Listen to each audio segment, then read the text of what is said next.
அனைவருக்கும் வணக்கம். தமிழ் வணிக பெருங்குடிகளான செட்டியார் இனங்களுக்கு ஒரு முக்கியமான ஒரு செய்தி என்னவென்றால் 22/4/2026 இன்றைக்கு எனக்கு நமது கள்ளக்குறிச்சியிலிருந்து ஒரு தகவல் வந்தது. கள்ளக்குறிச்சி சேர்ந்த தொகுதிகள் அனைத்திற்குமே முக்குளத்தூர் புலிப்படை சார்பாக 150 கொடிகள் நடுறதுக்காக கருணாஸ் அவர்கள் சொல்லியிருக்கிறார். சரிங்களா? அந்த சமுதாயத்தை சேர்ந்தவர்கள் அங்க கிட்டத்தட்ட ஒரு 130 குடும்பம் மட்டும்தான் இருக்காங்க. சரிங்களா?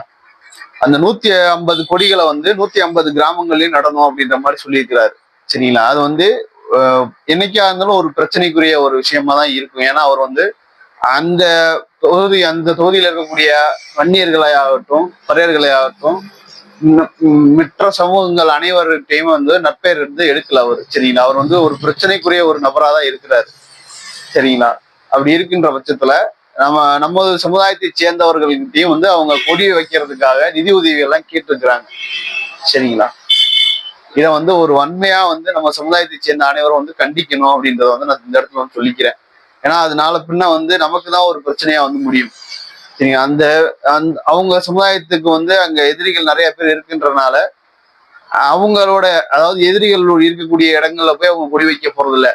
அவங்களுக்கு நட்பு சமுதாயமான ஒட்டுமொத்த செட்டியார்கள் இருக்கக்கூடிய இடத்துலதான் கொடி நடுவாங்க.